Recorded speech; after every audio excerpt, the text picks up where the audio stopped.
네, 반갑습니다. 오늘은 암세포를 잠재우자는 말씀을 드리겠습니다. 오늘 암 환자분들에게 아주 중요한 얘기를 해드릴 테니까 귀를 쫑긋하고 한번 들어보십시오. 오늘날 암 환자가 굉장히 많습니다. 3사람 중에 1사람이 암 환자고 4사람 중에 1사람이 암으로 죽는다고 하죠. 전에 비해서는 암으로 죽는 사람이 많이 적어진 것은 그만큼 기술이 많이 좋아진 때문이기도 합니다. 오늘은 암 환자를 어떻게 케어할 것인가, 어떻게 암을 효과적으로 다스릴 것인가, 그 말씀을 한번 드려보도록 하겠습니다.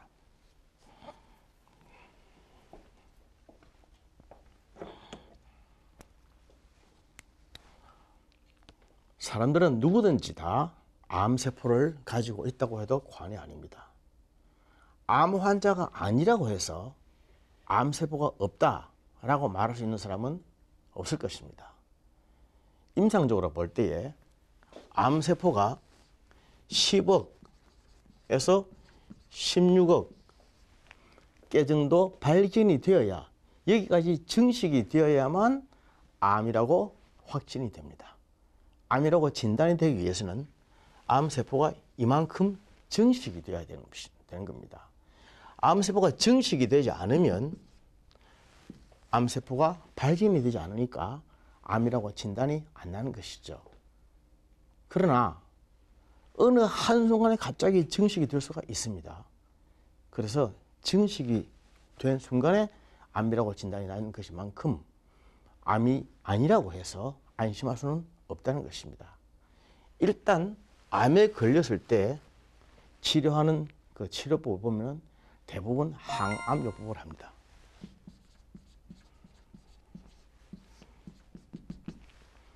항암약제를 쓸 때에 이 타겟은 모든 분열하는 세포입니다. 디바이딩 셀이라 그러죠.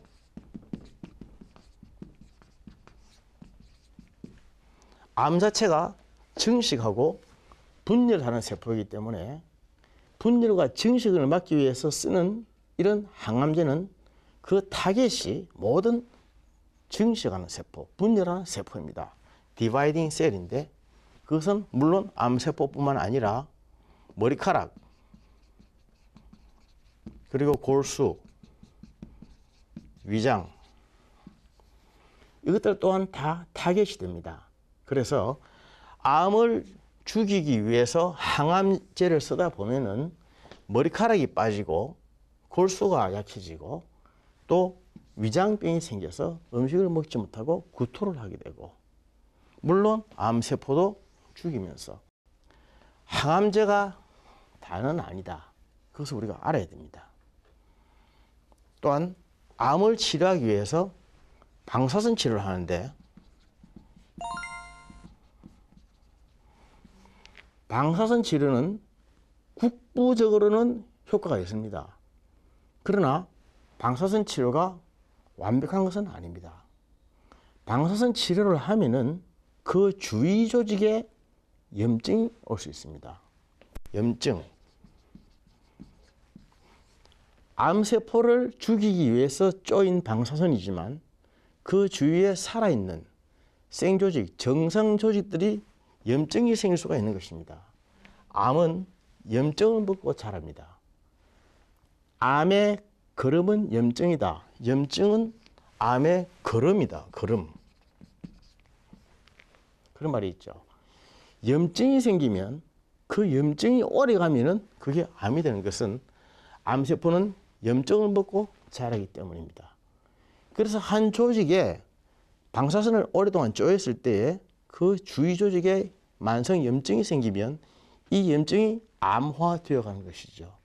그래서 치료하기 위해서 쏜 방사선이 새로운 암을 만들어낼 수도 있고 암을 증식시킬 수도 있다고 하는 또 하나의 이상한 논리에 빠지게 됩니다.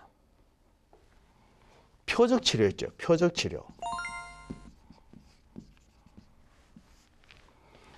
보통 그 유방암 같은 경우에 하는데 하나의 부위에 표적해서 방사선을 쬐거나 치료할 때에 그것이 분명히 나은 것 같지만 실제로는 한 4분의 1밖에 효과가 없습니다. 그리고 표적 치료라든지 항암 치료라든지 할 때 제일 문제가 되는 것은 다 내성입니다. 내성. 이 내성이라고 하는 것은 참 무서운 것이죠. 처음에는 분명히 암을 치료하기 위해서 약을 썼는데 그 약에 의해서 암종이 파괴가 되었는데 내성이 생기면 나중에는 그 암종이 약을 먹고 자라는 것입니다. 그러니까 그 약으로 통하지 않는 거죠. 오히려 그 약을 씀으로 말미암아 더 커지는 것입니다. 얼마나 무서운 일입니까? 이 내성이라고 하는 것은 대단히 중요한 것입니다. 조금만 처음에는 1차 약으로 치료가 되던 것이 나중에는 안 되고 2차, 3단계가 자꾸 올라가야 되는 것입니다. 이렇게 되다 보면은 이 내성 때문에 어떠한 약도 효과가 없는 거죠. 이렇게 되는 것이 현실입니다. 만약에 암 환자들이 수술을 해서 사이즈를 줄이고 개체수를 작게 하고 이렇게 해서 암이 나았다고 하면 암으로 사람이 왜 죽을까요? 물론 수술이 적합하게 필요할 때가 있습니다.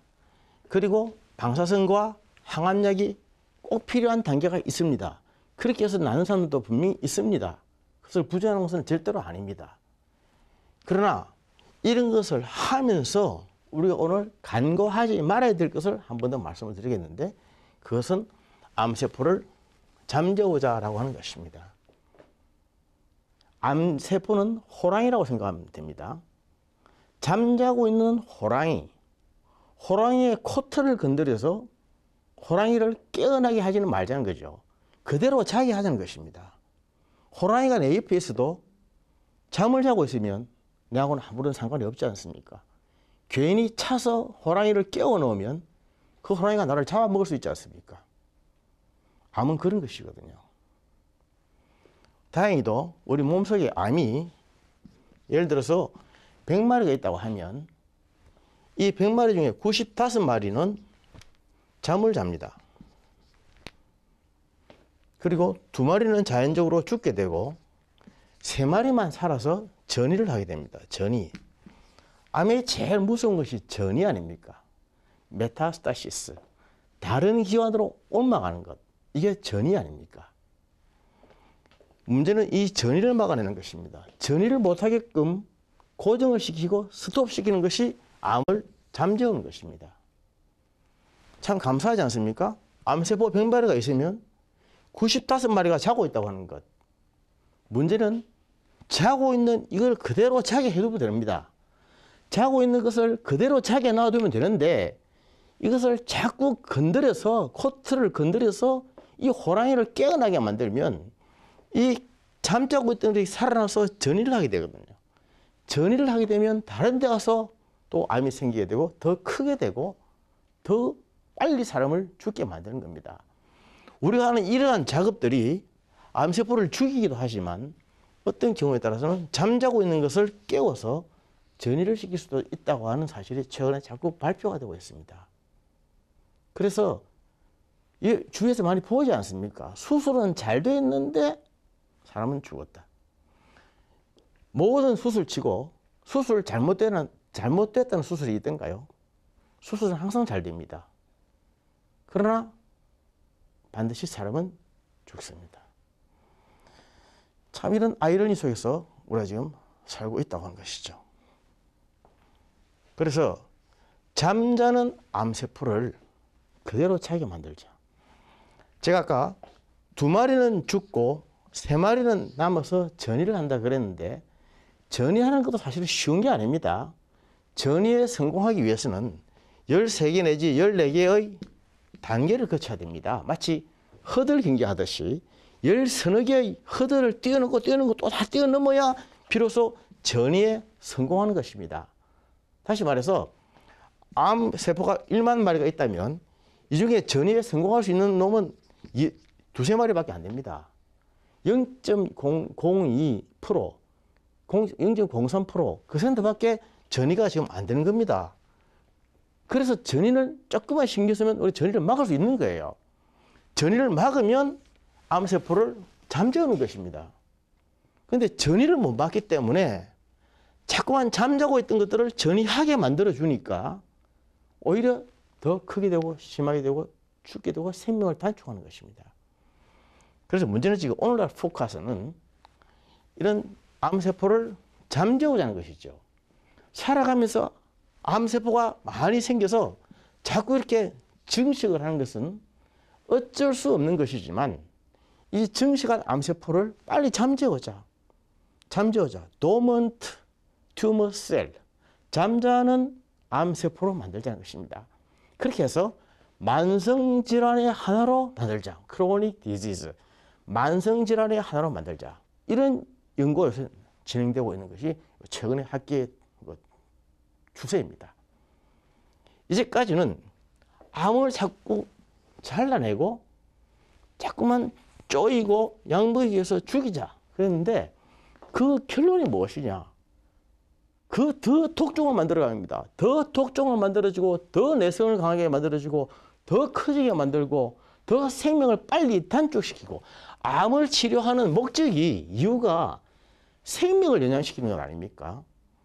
생명을 연장시키는 것인데 암으로 진단을 받고 살아가면 암을 치료하는 그 순간부터 살아도 사는 것이 아니고 마치 죽은 것과 비슷한 삶을 살면서 조금도 생명이 연장되지 않고 돈은 돈대로 많이 낭비가 되면서 결국 사람은 황폐화 되면서 사람이 빨리 죽는 것이 현실입니다. 그렇지 않습니까? 그렇기 때문에 암 치료를 열심히 했는데 결과가 뭐냐는 거죠. 성적이 뭐냐, 치료 성적이 무엇이냐, 리절트가 뭐냐는 것입니다. 무엇이 답이 있어야 될 것 아닙니까? 물론 아주 초기에 그렇게 적절하게 수술을 하고 이렇게 항암과 방사선과 다 약물요법을 해서 깨끗하게 나은 사람도 물론 있습니다. 부진한 것은 절대로 아닙니다. 그러나 일반적으로 볼 때에 그런 프로티지보다도 이런 것들 때문에 잠자는 암세포를 일깨워가지고 오히려 전이를 더 촉진시킴으로 말미암아 더 심하게 되고 독종이 되게 하는 경우도 참 많다는 것입니다. 그래서 이런 말이 있지 않습니까? 암 환자는 칼 대지 말라는 말도 있죠. 칼을 꼭 대야 되는 경우는 반드시 대야 됩니다만은 칼을 대지 말아야 될 경우도 있는데 그 이유 중에 하나가 암세포를 치료하다 보면은 암세포만 잘라내는 것이 아니라 옆에 있는 정상 조직 세포들도 많이 잘라내게 되고 또 아까 말씀드린 바와 같이 그 주위 조직에 염증을 일으켜서 이 염증이 암의 거름이 되어서 암이 그 거름을 먹고 자라면서 더 크게 되고 더 악화되고 더 독종이 되게 만들 수 있는 그런 소지가 있기 때문입니다. 그래서 한 번씩 거기서 TV에서 나오는 자연인이라고 하는 프로가 있죠. 그런 프로를 저는 절대로 황당하다고 보지 않습니다. 암 환자들, 거기 보면 대부분 사람들이 암 환자들 아닙니까? 이 땅에서 소망이 없이 암으로 사형 진단을 받은 사람, 사형 선고를 받은 사람들이 산으로 올라가서 좋은 공기, 맑은 물 먹고 마시면서 이 세상에서 스트레스를 안 받고 돈 문제, 사람과의 관계 문제 다 끊고 혼자 들어가서 고고의 자연의 하나가 되어서 살다가 어느 날 갑자기 병이 싹 사라지고 건강해지는 모습들을 많이 보지 않습니까? 그것을 황당무계하다고 절대로 저는 보지 않습니다. 그것은 그 몸속에 분명히 암세포가 있지만은 그 암세포를 잠재우기 때문이죠. 잠재우는 것. 잠자는 것을 도먼시라고 그러는데 dormant tumor cell. 잠자는 암세포로 만들어져서 암세포가 있지만은 chronic disease, 만성병 중에 하나로 되게끔 하는 것. 그렇게 해서 이것이 힘을 못 쓰게 만들어버리는 것. 내 안에 호랑이가 한 마리 있지만은 호랑이를 자게 만드는 것. 내 안에 사자가 있지만은 사자를 잠재우는 것. 이렇게 하기 때문에 힘을 못 쓰는 것이죠. 이걸 뭐라고 하냐면 seed and soil theory라고 합니다. 씨와 토양 이론이라고. seed and soil theory. 씨와 토양의 이론이라고 그러죠. 암이라고 하는 씨앗이 뿌려졌지만은 그것이 적절히 자랄 수 있는 토양이 만들어져야만 암이 증식한다. 아까 말씀드린 100마리의 암세포 중에서 95마리는 잠을 자고 있고 2마리는 죽고 3마리만 전이하는데 이 3마리가 전이하는데도 10서너 단계의 허들을 거쳐야 비로소 전이에 성공할 수 있다는 것이죠. 10서너 단계의 한 가지라도 그 중에서 블로킹이 생겨서 넘어지거나 거기서 실패하면 전이가 안 되는 겁니다. 그래서 이러한 토양을 암이 전이할 수 없는, 살아갈 수 없는 토양으로 만들어버리자. 그렇게 하면 여기에서 블로킹이 생기기 때문에 전이가 안 된다. 씨는 뿌려져 있지만 토양이 씨가 자라지 못하도록 만들어주기 때문에 결국 전이에 실패하게 된다. 그래서 암으로 하여금 얌전하게 잠자게 만들게 된다. 그렇게 만들어주자. 비록 사이즈와 개체수는 그대로 있어도 이것이 활동을 하지 못하게 만들자. 이게 지금 요새 대체적인 추세입니다. 이렇게 나가는 것이 암을 정복하고 극복하는 하나의 새로운 방법이라는 것이죠. 한의학 책에 보면은 불, 치, 기, 병, 치, 미병 이런 게 있습니다. 이미 만들어진 병을 치료하지 말고 아직 병이 되지 않은 것을 치료하라. 그리고 사, 불, 능, 살, 인, 기, 허, 상, 인 이런 말이 있습니다. 사, 나쁜 병기운, 독. 나쁜 병기운이 사람을 죽이지 못한다. 그 기가 허할 때에 사람이 상하게 된다. 이 뜻입니다. 어떠한 병이 있지만 병 때문에 사람이 죽는 것이 아니라 우리 몸에 원기가 부족해서 그 병을 감당하지 못해서 사람이 다친다는 것이죠. 내 몸속에 이러한 암세포가 있지만은 이 암세포가 사람을 죽이는 것이 아니라 내 몸속에 원기가 이 암세포를 당하지 못할 만큼 기가 빠져 있고 기가 허해져 있으면 그 때문에 죽는다는 것이죠. 그래서 기를 허하지 아니하도록 도와주면 사가, 병균이, 암세포가 능히 사람을 죽이지 못한다고 하는 것입니다. 이것이 바로 씨와 토양의 원리, Seed and Soil Theory, 한의학적으로 해석이 되는 것입니다. 다시 말해서 암이라고 하는 것은 아주 나쁜 환경에서 자라는 것입니다. 첫째, 산소를 싫어합니다. 산소를 싫어하고 빛을 싫어합니다. 그래서 암은 혐기성 세포라고 그러죠. 산소를 싫어한다. 공기를 싫어하는 것입니다. 다시 말해서 암이 자랄 수 없는 환경을, 토양을 만들어 주려면 산소를 많이 공급을 해주면 되는 것입니다. 산소를 많이 공급하게 하려면 운동을 해야 되는 거죠. 운동을 해서 팔다리를 열심히 움직이면 머리 끝, 팔 끝, 다리 끝. 이것을 5단이라고 합니다. 심장에서 제일 먼 5가지 끝, 5단. 머리 끝, 팔 끝, 다리 끝에 피가 팽팽 공급이 잘 되면, 혈액 공급이 잘 되면 산소 공급이 잘 되죠. 산소 공급이 잘 되면 암이 싫어합니다. 자기가 살 수 없는 환경이 되는 거죠. 그러한 소일, 그러한 토양이 되는 것입니다. 그렇게 되면 이게 살 수가 없는 거예요. 있다 하더라도 잠재우는 것입니다. 그리고 빛을 싫어합니다. 햇빛을 쬐주고 하비는 싫어합니다. 영적으로 어떻게 해석이 됩니까? 어두움을 좋아하고 산소를 싫어하는 것은 악한 영과 같죠. 어둠의 세력들은 밤에 활동하지 않습니까? 어둠의 세력들은 무질서하지 않습니까?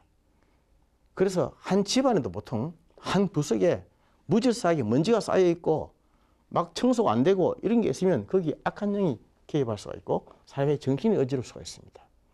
그리스도인은 항상 맑고 밝고 깨끗하게 빛 가운데 사는 사람들이죠. 항상 빛 속에 살고 가려움이 없고 어둠이 없고 항상 공기를 청정하게 마시고 이렇게 살면 산소 공급이 잘 되고 빛이 통하면 이런 것들이 살 수가 없는 환경이 되는 겁니다. 있다 할지라도 힘을 못 쓰는 그러한 잠자는 암세포가 될 수밖에 없는 거죠. 잠을 재워주는 것입니다. 그리고 생각에 있어서 긍정적인 마인드, 항상 감사하는 마음, 기뻐하고 즐거워하는 마음들, 이러한 마음들을 가지고 있으면 이런 몸속에 만성 염증이 발견할 수가 없습니다. 만성 염증이 영적으로 보면 무엇입니까? 사람을 미워하는 것 아닙니까? 미워하고 불평하고 불만하고 항상 비판하고 비난하고 정죄하고 판단하고 원망하는 것 아닙니까? 이런 부정적인 생각들, 부정적인 악한 마음들을 계속 가지고 있으면 암은 이러한 염증을 걸음으로 해서 생긴다 그랬죠. 이러한 악한 마음들, 악한 영적인 상한 마음들이 있으면 이것들을 먹으면서 암이 자라는 것입니다. 육적으로 암만 자랄 뿐 아니라 영적으로도 영적으로 암에 걸려서 영적인 암에 또 암병에 걸리는 겁니다. 악한 영역의 포지션, 사로잡힘을 당하는 것이죠.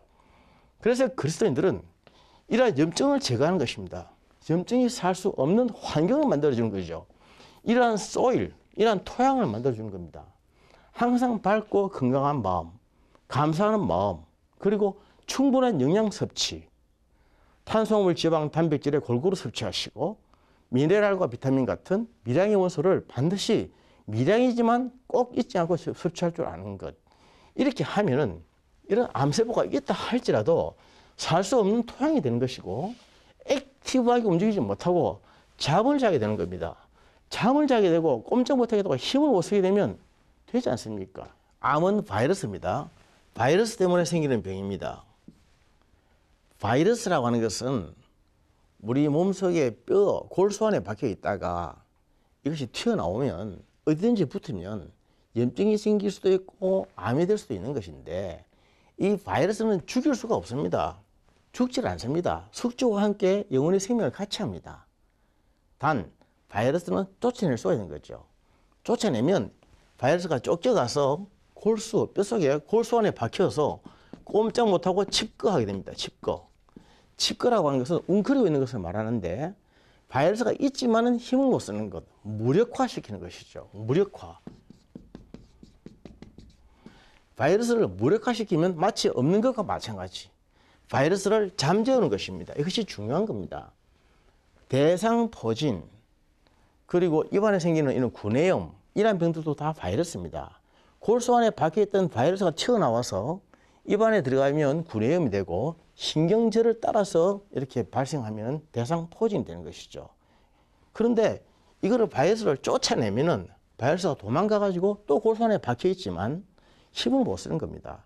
내 몸의 영양 상태가 나쁘거나 또는 내가 너무 과로하거나 영양 실조가 되면 다시 튀어나옵니다.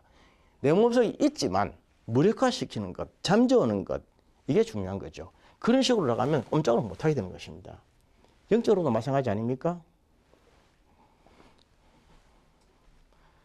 우리 몸속에 악한 영이 항상 우리를 침범할 수가 있고 시험할 수가 있습니다. 그러나 하나님의 영으로 강력하게 무장을 하고 있으면 악한 영이 힘을 못 쓰는 것입니다. 무력화시키는 것이죠. 잠재우는 것입니다. 사람의 본성이 악하고 음란한 것이지만 악하고 음란한 본성을 누구든지 다 가지고 있지만 하나님의 영으로 우리가 조절이 되면 충만해지면 그것들이 무력화되는 것이죠. 힘을 못 쓰는 것입니다. 그것은 마치 바이러스를 잠재우는 것과 같고 암을 잠재우는 것과 같습니다. 잠재워서 꼼짝 못하게 만들면 우리가 그것들에게 먹혀들지 않죠. 그러나 그것들이 살아서 준동할 수 있도록 막 환경을 만들어주면 뿌려진 씨앗에 마음대로 그것이 활동할 수 있도록 소일, 토양을 만들어버리면 우리가 거기에 먹혀들게 되는 것입니다. 영적으로 보나 육적으로 보나 또 마찬가지입니다. 우리 몸은 하나님의 영이 거하시는 거룩한 성전입니다. 성전을 암세포에게 먹혀들지 않도록 지켜야 될 것이고 우리 영이 악한 영에게 또 사로잡히지 않도록 보호해야 될 것입니다. 그렇게 하기 위해서 악한 것들을 잠재우고 물리치고 쫓아낼 줄 아는 지혜를 가지도록 하십시다. 예수님을 믿는 사람들은 그리스도 안에서 매일 성령 충만한 삶을 삶으로 말미암아 악한 영들을 잠재우고 바이러스를 잠재울 수 있는 그런 놀라운 비결을 가지고 있다는 것을 믿습니다. 감사합니다.